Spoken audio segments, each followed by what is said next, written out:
Ang kapalaran ng mga engkanto ay nakatakda na.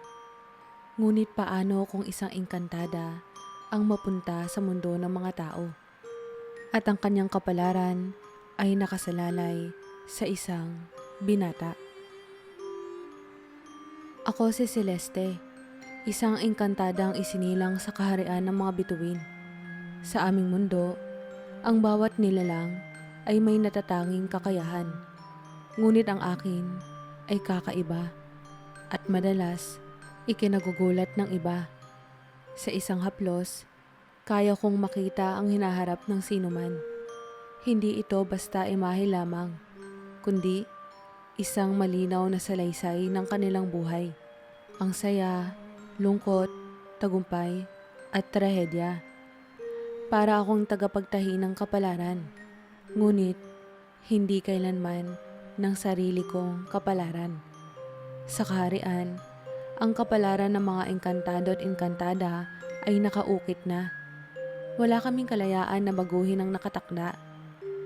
Alam ko na balang araw ay magiging tagapayo ako ng reyna, tulad ng aking ina at mga ninuno. Isang tahimik ngunit mahalagang papel. Ngunit kahit naroon ang kasiguruhan, may kung anong kulang sa puso ko. Isang araw, tumawag ang reyna. Ang kanyang tinig ay malambing, ngunit puno ng otoridad. Celeste, panahon na upang tuparin mo ang isang mahalagang misyon. Pumunta ka sa mundo ng mga tao at pag-aralan ang kanilang emosyon at kasaysayan. Gamitin ang iyong kakayahan upang unawain ang kanilang kapalaran. Bagamat kinakabahan, sumunod ako. Ang mundo ng mga tao ay palaging tila misteryo sa akin. Naririnig ko ang kanilang mga kwento mula sa ibang engkantado. Ngunit hindi ko lubos maisip ang kanilang pagiging magulo, makulay, at puno ng emosyon. Sa unang pagkakataon, bumaba ako sa lupa. Isang kakaibang pakiramdam ang sumalubong sa akin. Ang hangin ay mabigat, ngunit puno ng buhay. Ang amoy ng lupa ay masangsang, ngunit mainit. Naglakad ako sa gitna ng masikip na kalye ng lungsod. Napapalibutan ng mga tao na tila abala sa kani-kanilang mundo. Sa bawat hawak ko sa kanila, dumadaloy sa akin ang kanilang mga kapalaran. Isang matandang babae ang dumaan, tila nawawala. Hinawakan ko ang kanyang kamay at bigla kong nakita ang imahe ng isang batang babae na naghihintay sa kanya sa isang parke. Sa kaliwa po kayo, sa may parke, sabi ko at nagpasalamat siya. Maya-maya pa, isang magulang ang nalilito kung paano makakabayad sa ospital ng anak nila. Sa paghawak ko sa kanyang kamay, alam ko ang kailangan niyang gawin. Inalalayan ko siya patungo sa isang organisasyong handang tumulong. Sa bawat tao, natutunan ko ang mga kabutihan at kahinaan ng kanilang damdamin. Ngunit sa kabila ng lahat ng kanilang takot at pasakit, naroon ang hindi maipaliwanag na pag-asa. Ngunit ang lahat ng iyon ay nagbago nang makilala ko siya. Habang nililibot ko ang masikip na daan, naramdaman kong may sumusunod sa akin. Lumingali nga ako, ngunit tila walang kakaiba. Hanggang sa narinig ko ang tinig mula sa likuran. Miss, nahulog yung scarf mo. Paglingon ko, isang binata ang nakangiti sa akin. Maliit ang kanyang mga mata kapag ngumingiti at ang kanyang tindig ay tila walang alintana sa mundo. Hawak niya ang isang piraso ng tela, ang scarf na kanina ko pahawak. Ito ba ang hinahanap mo? Tanong niya. Ngumiti ako at kinuha ang scarf mula sa kanya. Salamat. Ako nga pala si Calypso. Sabi niya, sabay abot ng kamay. Agad ko yung hinawakan. At sa sandaling iyon, nagulat ako. Wala akong naramdaman. Wala akong nakita. Parang isang malaking kawalan ang kapalaran niya. Napalunok ako at binitawan agad ang kamay niya. Pasensya na. Oh, ba't parang natakot ka? Ang init yata ng kamay ko, ano? Hindi naman. Sagot ko, pilit nang umingiti. Simula noon, naging sunod-sunod ang aming pagtatagpo at mas lumalaki ang tanong sa isipan ko. Bakit hindi ko mabasa ang kapalaran ni Calypso? Simula nang makilala ko siya, parang hindi na niya ako matakasan. O baka ako ang hindi makaiwas sa kanya. Palaging nariyan ang binata, nakangiti, at tila ba kayang gawing magaan ang kahit na anong sitwasyon.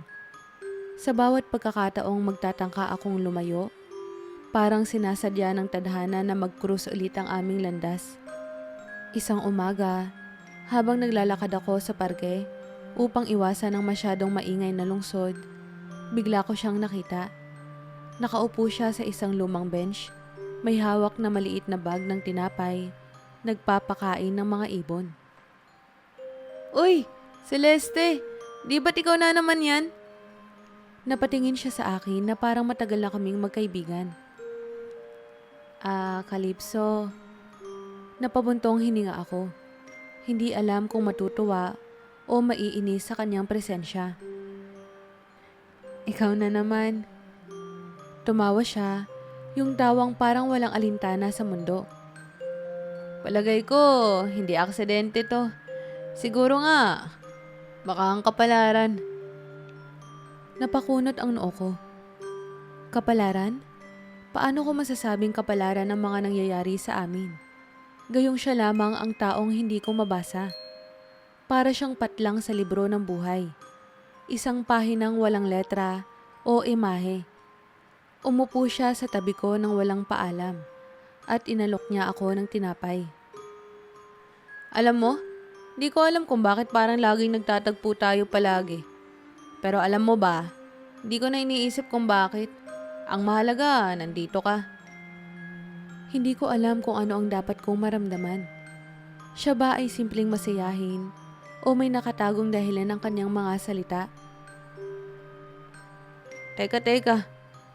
Sabi niya, tumayo at humarap sa akin. Bakit parang seryoso ka palagi? May problema ka ba? Ano ang alam mo tungkol sa problema? Madami. Sapat siguro para malaman ko na walang silbi ang magpakaseryoso kung kaya mo namang maging masaya kahit paano. Sa kabila ng kanyang tila magaan na personalidad, naramdaman ko na may lalim sa kanya na hindi ko pa lubos na nauunawaan. Lalo tuloy akong nagtataka. Bakit siya ang hindi ko mabasa? Habang naglalakad kami, sinubukan ko ulit. Palihim kong inabot ang kanyang kamay. Ang init nito. Parang normal na kamay ng tao. Ngunit wala akong naramdamang dumaloy na kapalaran. Walang imahe, walang kwento. Napansin niya ang aking paghawak. Uy! Ano yan? Bakit mo hawak ang kamay ko, ha? Huwag mo sabihin, gusto mo na ako. Mabilis akong bumitiw at agad na umiwas ng tingin. Wala yun. May iniisip lang ako. Ngumiti siya, ngunit hindi na nagtuloy ng tanong. Simula noon, mas naging madalas ang aming pag-uusap. Pinapakita niya sa akin ang mga bahagi ng lungsod na hindi ko pa napupuntahan. Mga bagay na hindi ko napapansin. Tinuruan niya akong huminto at tumingin. Hindi lamang sa hinaharap, kundi sa kasalukuyan. Ngunit habang lumalalim ang aming samahan, dumami rin ang katanungan sa isipan ko. Sino si Calypso? Bakit siya naiiba? At ano ang ibig sabihin ng hindi ko makita ang kanyang kapalaran? Sa isang pagkakataon, habang magkasama kami sa isang tahimik na kainan, tinanong ko siya. Calypso, wala ka bang iniisip tungkol sa kinabukasan mo? Ha? Bakit ko kailangang isipin yun? Di pa nga nangyayari eh. Hindi ka ba natatakot? Sa totoo lang, Hindi. Kasi ang alam ko lang, kahit anong mangyari, may paraan para gawing maganda ang buhay. Nasa tao naman yun, di ba? Parang binuksan niya ang isang bahagi ng puso ko na matagal nang nakakandado. Ang mga tao sa paligid ko ay laging puno ng takot. Sa pagkawala, sa pagkabigo, sa pagkamatay. Ngunit heto siya, si Calypso. Tila hindi hinahayaang lamunin ng anuman ang kanyang pananaw. Sa mga araw na iyon, unti-unti kong napagtanto na baka hindi ko mabasa ang kapalaran niya dahil siya mismo ang sumulat nito. At baka, sa prosesong iyon, natutulungan niya akong makita ang isang bagay na mas mahalaga kaysa sa mga kapalarang dati kong binabasa. Ang kasalukuyang sandali kung saan nagsisimula ang lahat. Ngunit sa likod ng lahat ng mga tawa at biro, nararamdaman kong may mas malalim na dahilan ng aming pagkikita. Ano ang papel niya sa buhay ko? At paano ko malalaman ang mga sagot kung siya lang ang taong hindi ko kayang basahin? Ang mga araw na kasama ko si Calypso ay tila naging mga pahina ng kwento na hindi ko pa nararanasan noon. Bawat hakbang, bawat biro, at bawat oras na magkasama kami ay parang nagsusulat ng bagong bahagi ng aking buhay na walang itinakda.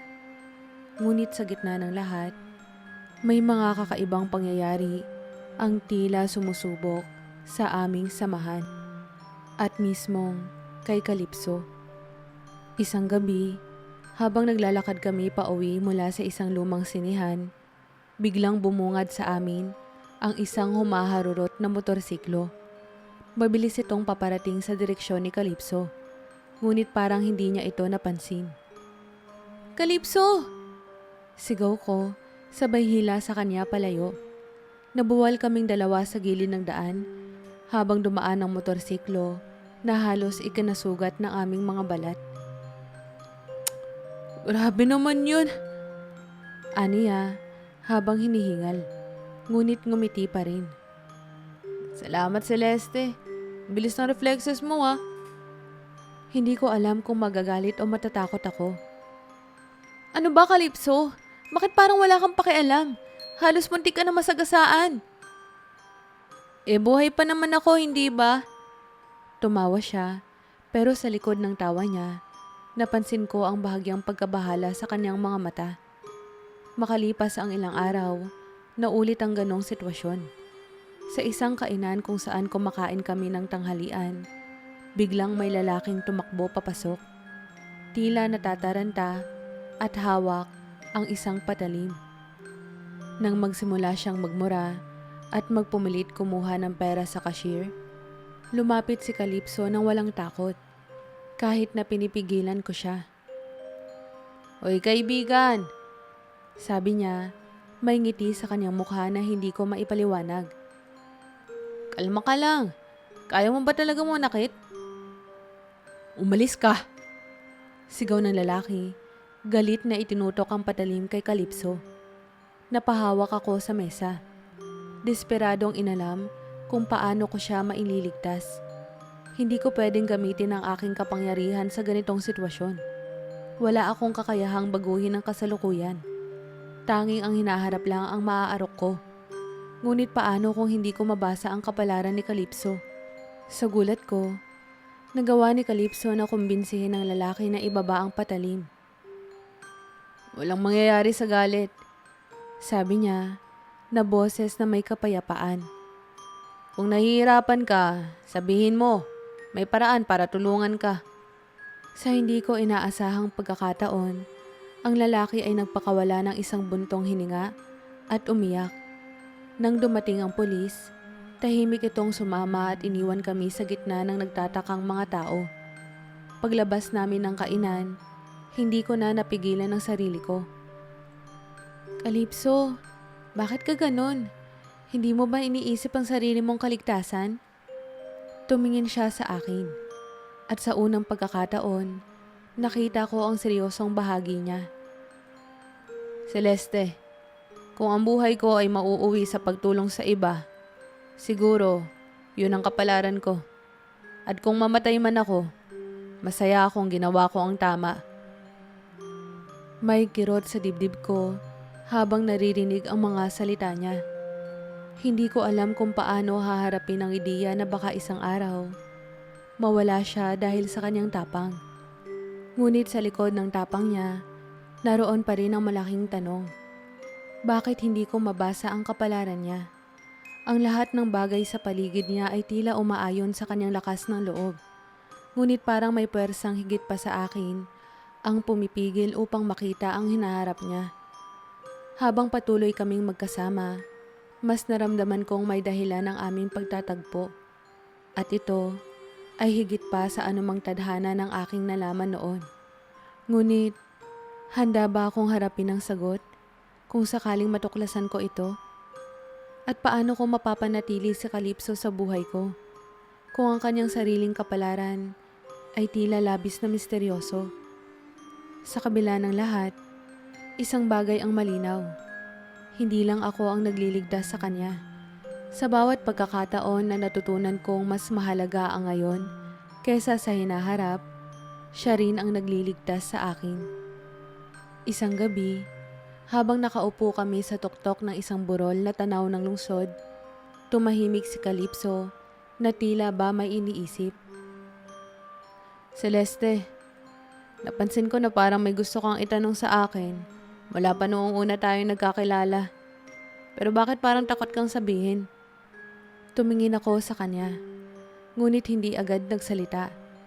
May isang bahagi sa akin na gustong sabihin ng lahat tungkol sa aking tunay na pagkatao. Na ako ay isang engkantadang may kakayahang makita ang kapalaran ng iba.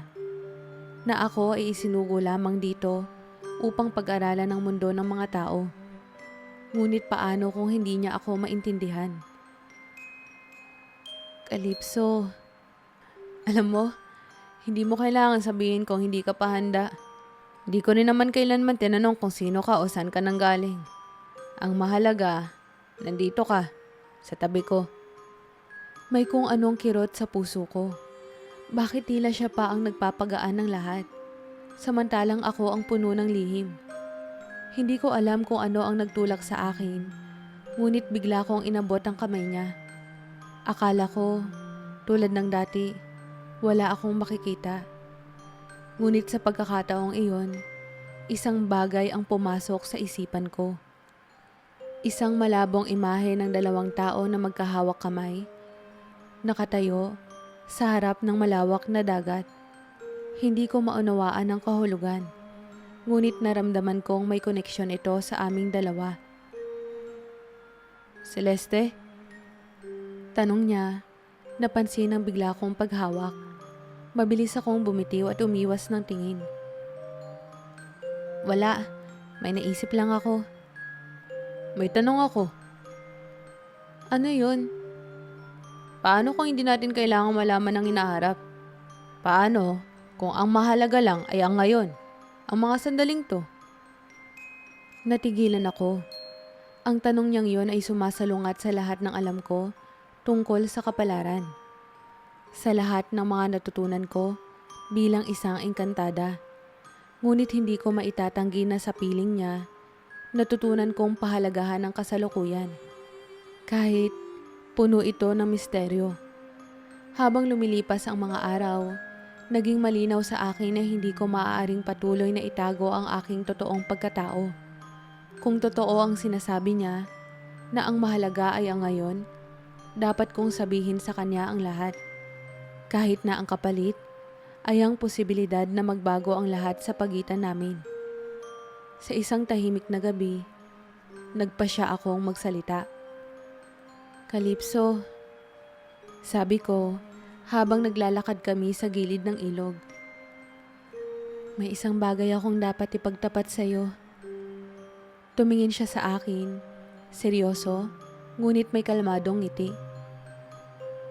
Ano yun, Celeste? May dahilan kung bakit palagi kitang sinasabayan. Kung bakit laging nandyan ako sa tuwing kailangan mo. Hindi ako isang normal na tao. Napakunot ang noo niya, ngunit hindi siya nagsalita. Ako si Celeste, isang engkantada mula sa kaharian ng mga bituin. May kakayahan akong makita ang kapalaran ng bawat tao sa sandaling mahawakan ko ang kanilang kamay. Pero ikaw, saglit akong tumigil. Nilunok ang kaba sa aking dibdib. Ikaw lang ang hindi ko mabasa. At hindi ko alam kung bakit. Sa halip na magulat o matakot, ngumiti lang si Calypso. Kaya pala, aniya, yun ang dahilan kung bakit minsan parang iba ka. Pero Celeste, ano ang halaga ng lahat ng yun? Hindi ko inaasahan ang tanong niya. Anong ibig mong sabihin? Ang ibig kong sabihin, mahalaga ba talaga na malaman mo ang kapalaran ko? Hindi ba mas maganda kung tayo ang gagawa ng sarili nating kwento kaysa umasa sa kung ano ang sinasabing nakatakda? Para bang bumukas ang isang pinto sa loob ko. Sa lahat ng taon na ginugol ko sa pagiging gabay ng kapalaran ng iba, ngayon ko lang narinig ang ideyang ito, na baka hindi lahat ng kapalaran ay kailangang mabasa, na baka mas maganda kung tayo mismo ang lilikha nito. Sa gabing iyon, alam kong nasa akin ang desisyon. Mananatili ba akong nakatali sa kapangyarihang binigay sa akin? O pipiliin kong iwan ito upang bumuo ng bagong buhay kasama si Calypso? Matapos ang gabing iyon, hindi ko na maalis sa isip ko ang sinabi ni Calypso. Hindi ba mas maganda kung tayo ang gagawa ng sarili nating kwento? Sa kaharian namin, itinuturo sa amin na ang kapalaran ay isang bagay na nakatakda, hindi mababago. Ngunit sa piling niya, tila nabubuksan ang posibilidad ng isang mas malayang mundo. Isang mundo kung saan ako mismo ang pumipili, hindi ang tadhana. Ngunit ang pagpili ay hindi madaling gawin. Alam kong hindi ako maaaring manatili sa mundo ng mga tao nang walang kapalit. Ang pagsuko sa aking kapangyarihan ay nangangahulugan ng pag-iwan sa lahat ng alam ko, ng pagtalikod sa buhay na matagal ko nang tinanggap bilang totoo. Ngunit sa puso ko, unti-unting nabubuo ang desisyon. Handa akong ipaglaban si Calypso. Handa akong iwan ang lahat para sa kanya. Isang huling pagkakataon, bumalik ako sa kagubatan kung saan naroon ang punong tanglaw ng aming kaharian. Ang punong ito ang nag-uugnay sa mundo ng mga engkanto at mundo ng mga tao. Sa ilalim ng mga bituin, lumuhod ako sa harap nito at tinawag ang reyna. Celeste! Lumitaw ang kanyang imahe. Ang boses niya ay malamig, ngunit puno ng otoridad. Ano ang dahilan ng iyong pagtawag? Reyna, dumating na ang araw ng aking pasya. Handa na akong isuko ang aking kapangyarihan. Bakit mo gustong iwan ang regalong ibinigay sa iyo? Isa kang tagapagtahi ng kapalaran. Isa kang gabay sa mundo ng mga tao. Hindi ko kayang magpatuloy sa buhay na to nang hindi nalalaman ang kapalaran ni Calypso. Ngunit higit pa ron, natutunan ko na hindi kailangang sundin ang nakatakda. Maaari naming guhitin ang sarili naming kwento. At yun ang pipiliin ko. Kung yun ang iyong pasya, Celeste, ibibigay ko sa iyo ang kalayaang hinahanap mo. Ngunit alalahanin mo, sa sandaling isuko mo ang iyong kapangyarihan, hindi mo na ito mababawi. Ikaw ay magiging isa ng ganap na mortal. Handa na po ako. Sagot ko nang walang pagkaalinlangan. Isang liwanag ang bumalot sa akin. Mainit, ngunit hindi masakit. Narinig ko ang boses ng reyna. Tila isang awit sa hangin. Simula ngayon, ikaw ay malaya. Lakbayin mo ang daan ng buhay, kasama ang taong pinili mo. Pagkatapos ng seremonya, bumalik ako kay Calypso. Naghintay siya sa akin sa parehong burol kung saan kami madalas mag-usap. Nang makita niya ako, ngumiti siya. Ngunit may bakas ng pag-aalala sa kanyang mukha. Celeste, ayos ka lang ba? Tanong niya. Tumango ako at humawak sa kanyang kamay. Sa unang pagkakataon, wala akong hinanap na sagot. Wala akong inasahan. Ang mahalaga, narito siya. At narito ako. Calypso, wala na akong kapangyarihan. Isa na akong normal na tao. Napakunot ang noo niya, ngunit ngumiti siya agad. At ano naman ang ibig sabihin niyan?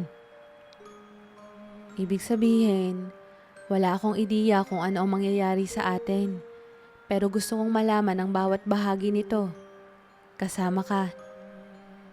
Napangiti siya ng malalim at hinawakan ng magkabilang kamay ko. Yun lang naman ang gusto ko simula pa lang. Gawin natin ang sarili nating kwento, Celeste. Gawin natin itong makulay at puno ng saya kahit hindi natin alam ang wakas. Sa sandaling iyon, naramdaman ko ang kalayaan na hindi ko pa naramdaman noon. Hindi na mahalaga kung ano ang nakaraan o ang hinaharap. Ang mahalaga ay kami, ang kasalukuyang sandaling ito. Iniwan ko ang kaharian ko, ngunit hindi ko iniwan ang aking pagkatao. Nagpaalam ako sa mga engkantada at engkanto. Nagpapasalamat sa lahat ng natutunan ko mula sa kanila. At sa piling ni Calypso, nagsimula akong humakbang sa isang landas na hindi ko pa nakikita. Ngunit alam kong kami mismo ang gagawa. Ito ang aming kwento. Isang kwento ng pag-ibig, ng kalayaan, at ng kapalarang kami mismo ang humubog.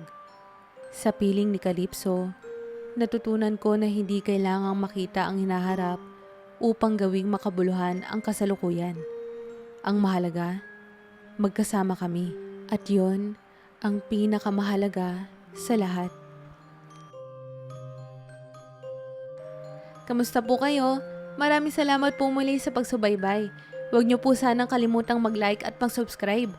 Malaking tulong po ito para makagawa pa tayo ng mga bagong kwento.